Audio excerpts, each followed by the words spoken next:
क्षेत्रीय अध्यक्ष जी, भारत माता की। और साथ में प्रभारी मंत्री जनपद हापुड़ के कपिल देव अग्रवाल जी, आप भी कुछ देकर के स्वागत करेंगे।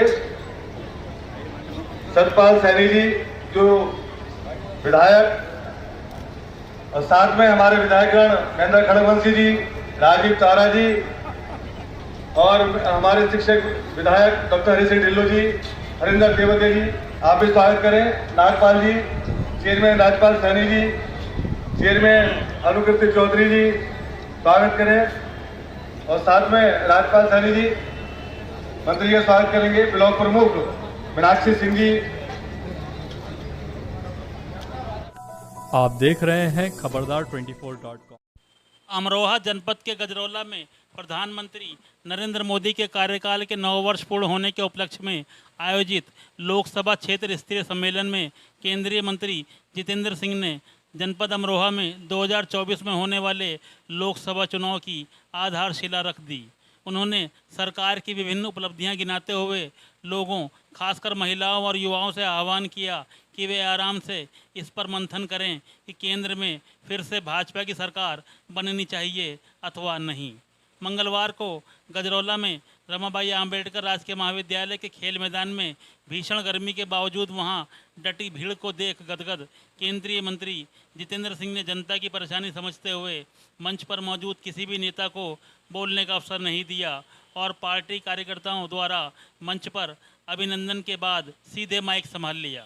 हालांकि उनसे पूर्व कार्यक्रम आयोजक मंडी धनौरा के विधायक राजीव तरारा के साथ ही शिक्षक विधायक डॉक्टर हरि सिंह ढिल्लो, हसनपुर के विधायक महेंद्र सिंह खड़गवंशी, गजरौला की ब्लॉक प्रमुख मीनाक्षी चौधरी आदि भी प्रधानमंत्री नरेंद्र मोदी के कार्यकाल का बखान कर चुके थे।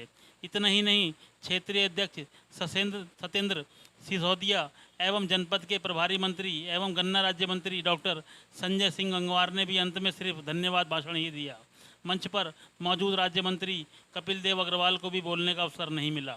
वहीं मंचासीन नेताओं की भावना को समझते हुए केंद्रीय मंत्री जितेंद्र सिंह ने उन सभी का नाम अपने भाषण से पूर्व पुकारा। साथ ही यह भी कटाक्ष करने से नहीं चूके कि यह सभा भाजपा की है। यदि कांग्रेस की होती तो उसके नेताओं में इसी बात को लेकर विवाद हो जाता कि उन्हें बोलने का अवसर क्यों नहीं दिया गया। उन्होंने कहा कि हम भाजपाई हैं और भाजपा आम जन की परेशानी को समझती है। इस दौरान मंडी धनौरा के विधायक राजीव तरारा ने उन्हें ढोलक भी भेंट की। केंद्रीय मंत्री जितेंद्र सिंह ने अपने भाषण में और क्या कहा, आइए आप भी सुनिए। खबरदार 24.com के लिए नवनीत अग्रवाल।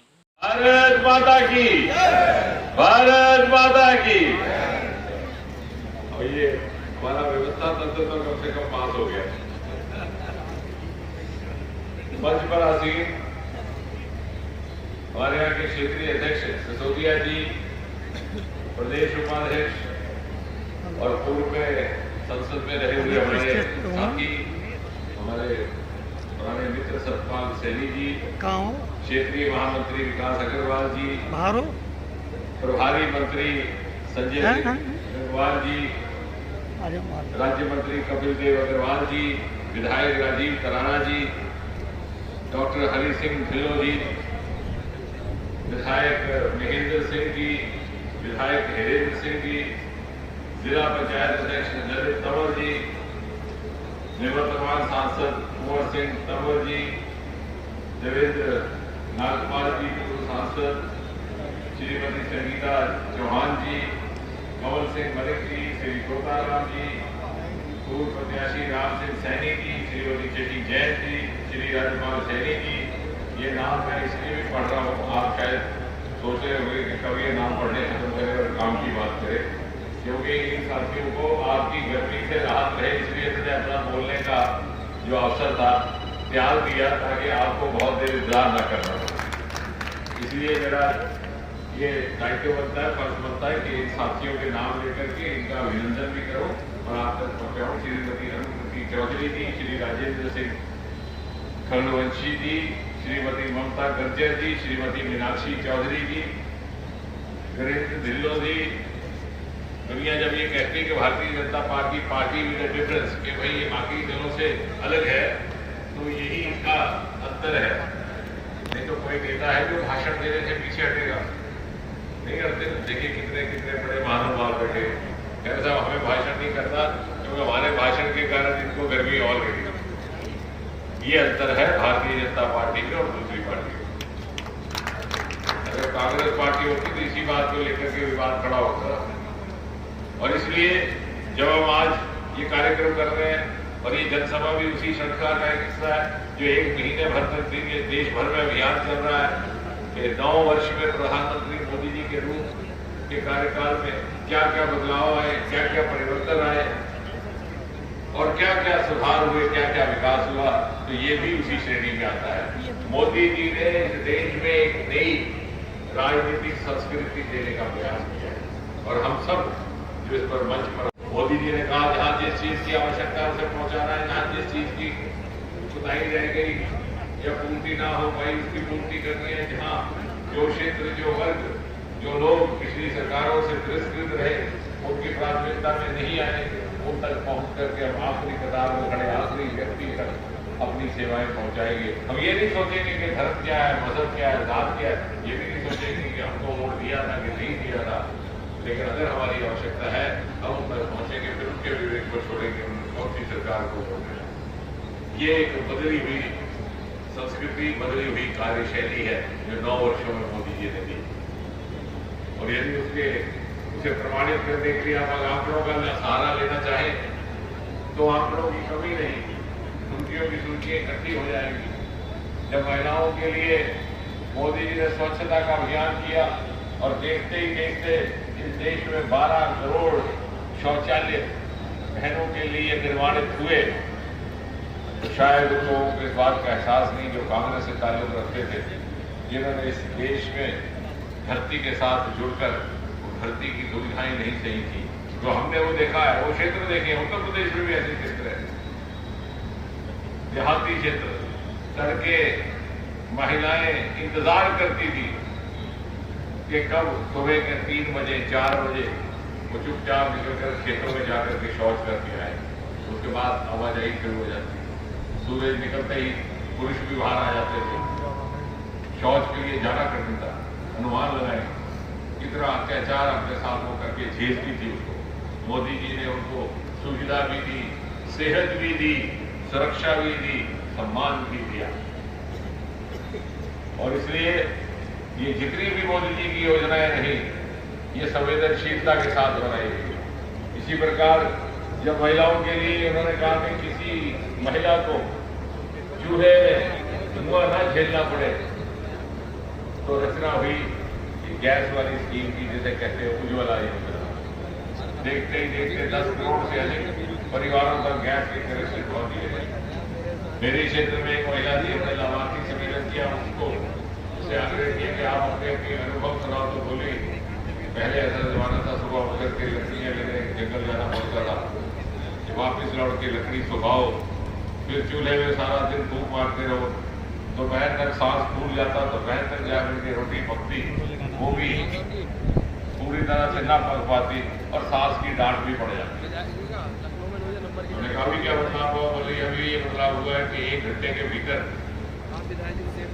मेरा खाना तैयार हो जाता है, भोजन तैयार हो जाता है, मेरे पास समय इतना बच गया कि कुछ और महिलाओं के साथ मैंने सिलाई का काम भी शुरू कर दिया और सांस से डांट भी नहीं पड़ती। यानी इससे ये अर्थ निकलता है, इसका ये तात्पर्य है कि ये जो योजनाएं मोदी जी ने लाई, ये दूरगामी सामाजिक परिवर्तन करने वाली योजना है। हमारे व्यवहार में, हमारे स्वभाव में परिवर्तन करने वाली, दूरगामी सामाजिक एवं आर्थिक सुधार वाली है। ये मात्र सीमित नहीं है किसी एक वर्ग विशेष तक। जब युवाओं की चिंता की गई तो युवाओं के लिए ऐसे ऐसे अनोखी योजनाएं लाई।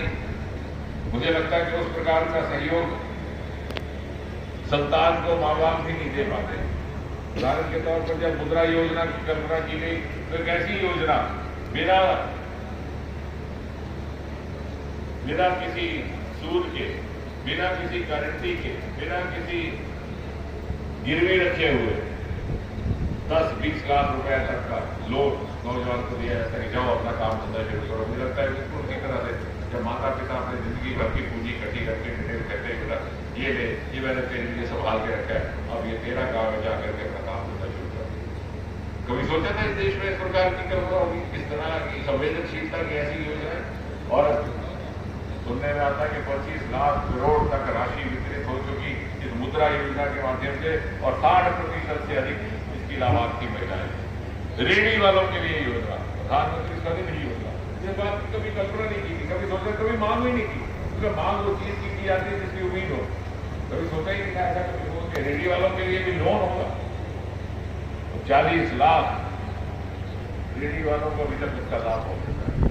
तो कहने का तात्पर्य ये है कि मोदी जी ने न केवल देश को, राज्य को एक नई गति दी है, विकास के नए रास्ते पर डाला है, बल्कि वैश्विक प्रवेश है, ताकि हम भौगोलिक दुनिया का हिस्सा बन सके, उसमें हमें अग्रसर करने के लिए भी वह रास्ता दिखाया है।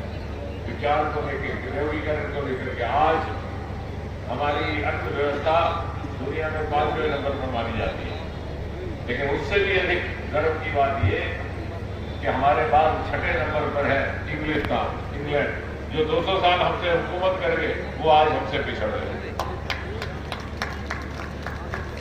और जब कोविड का जमाना आया तो सारी दुनिया बड़ी चौंक करके देख रही थी कि साहब 130-140 करोड़ जनसंख्या का देश, ये तो ना उठना बैठना जानते हैं, ना तरीका जानते हैं, ये अपने आप को संभाल नहीं पाएंगे, बीमारी से इन्होंने क्या योजना उठा है, हमें भी बीमार कर देंगे। तो बाद में देखा आपने नतीजा क्या हुआ। इस देश ने अपने आप को संभाल लिया, और न केवल संभाला बल्कि कोविड का सबसे पहला वैक्सीन भी यहीं पर इजाद हुआ। वही वैक्सीन मोदी जी ने दुनिया के दूसरे देशों के लिए उपलब्ध कराया, जबकि 50-50 लाख आबादी वाले छोटे छोटे देश यूरोप के लिए मिलाते हैं। यही कारण है कि आज मोदी जी दुनिया के सबसे ऊंचे कदावर नेता बनकर के उभरे हैं, और आज विश्व देश के सामर्थ्य को मानने लगा है। इसलिए देश का रुतबा बढ़ा है, भारत का रुतबा बढ़ा है। दुनिया मानती है कि कोई भी संकट की घड़ी आए, भारत इसका रास्ता दिखाएगा, मोदी जी इसका रास्ता दिखाएगा। और इसलिए हम सबके बाहर निकले बीजेपी के कार्यकर्ता, क्योंकि कार्यकर्ताओं की पार्टी है, इसमें जिम्मेवारी बदलती है, इसमें कोई बड़ा नहीं, कोई छोटा नहीं। तो हम इसलिए भी निकले हैं कि हम आम नागरिकों तक पहुंच करके उन्हें जागरूकता दे सके कि यदि ये मुद्रा की योजना है, यदि ये उज्ज्वला की योजना है, तो जिन भाई बहनों ने इसका लाभ नहीं उठाया वो भी इसका लाभ उठाए, ताकि कोई वंचित न रह जाए, आखिरी किताब तक खड़े आखिरी व्यक्ति तक पहुंचे। तो ये युवाओं का देश है, 70% से अधिक यहाँ की जनसंख्या युवाओं की है। युवा तर्क मांगता है, युवा प्रमाण मांगता है, वो किसी बात से आसानी से सहमत होने को तैयार नहीं। वो गुजरा जमाना था जब हमें कहा जाता था युवा कार्यकर्ता के इलेक्शन के समय जाओ पार्क में बैठे हेडमास्टर के घुटने पकड़ लो, बुजुर्ग के पैर छू लो, वो घर जाके परिवार के रूप दिलवाएगा। आज वो जमाना नहीं है। बाप बेटे को कहता है फलां पार्टी को वोट देना, कहता है बाप तो पिताजी आपको मालूम नहीं वो इतना दुष्ट आती है। इसलिए युवाओं के साथ जाकर के संवाद किया जाए, तो इसलिए निकले, उनको बताया जाए ये सब हुआ है, ये पहले क्यों कर नहीं हुआ। इसलिए नहीं हुआ कि पहले वंशवाद का जमाना था, पक्षपात का जमाना था। अपने स्वार्थ जहां आ जाए, जहां पक्षपात आ जाए, जहां सब कुछ करना तो अपने ही परिवारजनों के लिए करना, तो कभी कोई भी शासक न्यायपूर्वक ढंग से शासन नहीं चला सकता। लेकिन यहाँ पर दूसरे की संतान को अपना संतान समझा गया, सबको एक साथ मौका देने का प्रयास किया गया, इसलिए ये सारा बदलाव आया। ये जाकर के तर्क युवा से किया जाए, ये उससे पूछा जाए कि क्या इससे अच्छा विकल्प है तो हमें बताओ, जब कोई कमी रहेगी तो हमें बताओ। छोटे छोटे बदलाव देखने में छोटे लगते हैं, लेकिन उनका महत्व बड़ा है। सरकार बनने के कुछ ही महीने के बाद मोदी जी ने सरकारी नौकरियों में इंटरव्यू की प्रथा को समाप्त कर दिया गया। उससे पहले क्या होता था, केवल उदाहरण दे रहे हैं कि हमारे रिटन टेस्ट में हमारे बच्चे 100 अंक लेते थे, इंटरव्यू में फेल कर दिया जाता था, और इंटरव्यू में 100 अंक दे करके ऐसे उम्मीदवार को नियुक्त कर दिया जाता जो आपका भाई है, भतीजा है, जिससे कोई लेन देन होगा। कितना बड़ा पाप हो रहा था, मोदी जी ने हमें उस पाप से बचाया। और इसलिए हम युवाओं के साथ संवाद करने को निकले कि बताए कहाँ कमी रह गई, कमी रह गई तो उसका सुधार करने को भी तैयार है, लेकिन ईमानदारी के साथ, पारदर्शिता के साथ, सारे देश को, समाज को अपना परिवार समझ कर। और निजात मिली हमें उस जमाने से जब 2014 से पहले भारत की बात की जाती तो सिर्फ घोटालों की बात होती थी, कोयले का घोटाला, कान का घोटाला, चारे का घोटाला आज 10 बरस होने को आए, मोदी जी की सरकार के किसी भी मंत्री पर किसी भी प्रकार भ्रष्टाचार का आरोप नहीं आया। और आज भी पिछली सरकारों के मंत्रियों के उनके पाप बाहर आ रहे हैं, उनके भ्रष्टाचार के केस होता तो ये कि जो सरकार में होता, सत्ता में होता, उसके खिलाफ भ्रष्टाचार करता। ये अंतर है, क्योंकि आप बहुत देर से इंतजार कर रहे थे, गर्मी बहुत बढ़ चढ़ी है, बहुत अधिक समय नहीं लेना। लेकिन आखिर में मैं केवल इतना कहूंगा कि अगर हमने एक अभियान शुरू किया और हम सब निकले हैं बीजेपी के कार्यकर्ता, तो ये ना सोचिएगा कि हम सिर्फ इसलिए निकले कि हम भारतीय जनता पार्टी के कार्यकर्ता हैं, या इसलिए निकले कि हम मोदी जी के दल के कार्यकर्ता। हम इसलिए भी निकले हैं कि हम चाहते हैं कि समाज में जागरूकता हो, एक नागरिक के तौर पर एक नागरिक दूसरे नागरिक से संवाद करे। नेशन फर्स्ट इस राजनीतिक संगठन का मंत्र है और नेशन फर्स्ट समझ करके निकले। वैसे लोग जो राष्ट्र को सर्वोपरि मानते हैं, उन लोगों को एक साथ एक सूत्र में जोड़ने का काम मोदी जी ने किया है। और इसलिए इसी संदेश को आगे ले जाना है, ताकि जो लोग स्वार्थी हैं, जो अपनी गर्ज से घिरे हुए हैं, वो नहीं चाहेंगे कि सच का राज हो, सत्यवान राज हो, क्योंकि वहां उनका स्वार्थ बन नहीं सकता। और इसलिए वो निरंतर षड्यंत्र रचते रहेंगे, निरंतर अनेकों इस प्रकार की बातें समाज में छोड़ते रहेंगे कि समाज गुमराह हो। उन लोगों से बचने के लिए आगाह करने को हम यहाँ निकले हैं। आपके विवेक पर छोड़ते हैं, घर जाकर के आंखें मूंद करके सोचिए, आपस में बात कीजिए, वार्ता कीजिए कि क्या मोदी जी के अतिरिक्त इस देश के लिए कोई अनुकूल विकल्प है। और यदि नहीं है तो आइए इकट्ठे संकल्प करें, प्रण करें कि 2024 के बाद भी ये विकास की यात्रा मोदी जी के नेतृत्व में इसी प्रकार भारत वर्ष को उस शिखर पटल पर ले जाएगी जिसका हम सबको इंतजार है। भारत माता की